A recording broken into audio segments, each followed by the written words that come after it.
similar to the stock market. So recently, I pulled my money out of crypto maybe a week ago, because crypto was doing this. When you look at the 1 year chart, it was like this. And this is not sustainable. All right. So 1 week ago, I said, it's time for me to leave. Okay. But this chart here, okay, actually, I'll draw this again.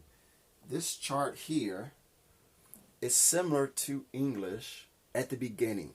Okay. So I want to say like A0, or like the intermediate level, not intermediate, beginner level. So let's say beginner. Okay. And then this is like A2. Okay. You learn so many new words, so many new vocabulary words, so many new phrases, and you feel excited, right? You're excited. Wee! Like you're really happy. Wow, I'm learning English. Okay. Then what happens is, like any other thing, what goes up must come down. Okay. So with that, you start out here, let's say A0, and then you take off like a rocket. You reach A2, and then what happens is the curve starts to flatten like a rocket. Or when an airplane takes off, it takes off like this, and then eventually it stabilizes. So a lot of people around here, like around the B1 level, they kind of feel stuck, or they feel like it's a plateau. Okay. And so the higher you go, I should draw everything here. So if I had to draw, it would be like this: A0, A2, and then B1, and then it kind of flattens out, right?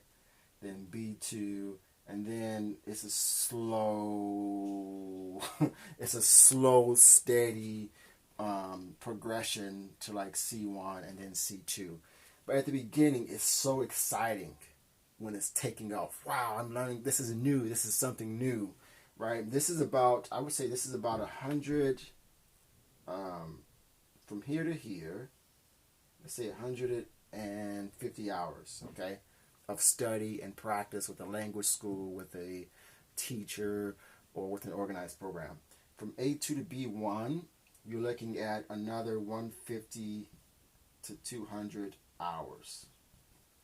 Okay, B1 to B2, you need, or B2 is like the upper intermediate level, you need about 200 to 300 hours. Okay, hopefully you guys can see that.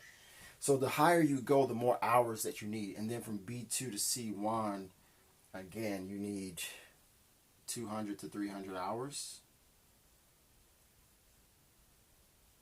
And then C2, you need like, I should put here, from C1 to C2, you need anywhere from 300 to 500 hours. Okay. So the higher you go, the more hours it takes.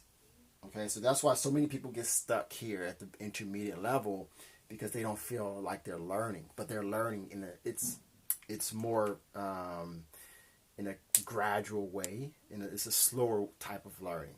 Most people are so excited here, but then they get stuck here. Okay, but you don't have to feel like you're stuck. It just takes time. It just takes more time the higher you go. All right. And another point that I wanted to make was, hopefully you can see that.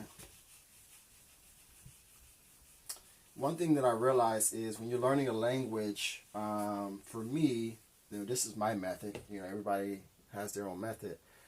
What I like to do from A0, from beginner, let's say beginner here, beginner, from A0 to about like a B1.2. For me, it's all about growth. Okay, this is like learning new words. Hopefully you guys can see that. Learning new words. I'll put it here. Learning new words. Okay. You're learning new words, new phrases, new grammar. I'll put it here. Learning new words, phrases, and then grammar. Okay, from here to here. And then once you get to like a B1.2, it's the refinement phrase. So it almost goes down, where you start to focus on your weaknesses. Okay, so this is like refinement. You're still learning, okay, but you're not learning anything new. All right. And then once you get to B2, then you go through a growth phase again, where you're learning new words, new phrases, new grammar. Okay, so more growth. Okay, and then until you get to C1. And then again, C1 is refinement, where you're learning, you're focusing on your weaknesses. Okay, so here, growth, B1.2 until B1.2. And then here is about focusing on your weaknesses, your grammar weaknesses here. Okay. Once you get to B2, this is your foundation. I suggest most people to get to B2 first. This is important because that's 80% of the grammar, 80% of the words that you're going to need. Most native speakers speak at this level here. Right. So get to B2 first. That's the hardest thing. Most people get stuck here. B1. In this, I know it's difficult to see. B1 to B1.2, most people get stuck there because they don't want to focus on their weaknesses. So as you can see, it goes up and down and up and down, right? It's almost like a roller coaster ride with your emotions, right? Sometimes you feel frustrated. Oh, I'm stuck. Just like the stock market, just like with crypto. Oh, it's up. Oh, no, it's down. Up. It's up and down, up and down. But if you can just continue and be steady, then you'll reach your goal. So that's all I have for today. Maybe I'll start using the whiteboard. We'll see if you like this. If you have questions, send me questions, and I'll see you guys tomorrow.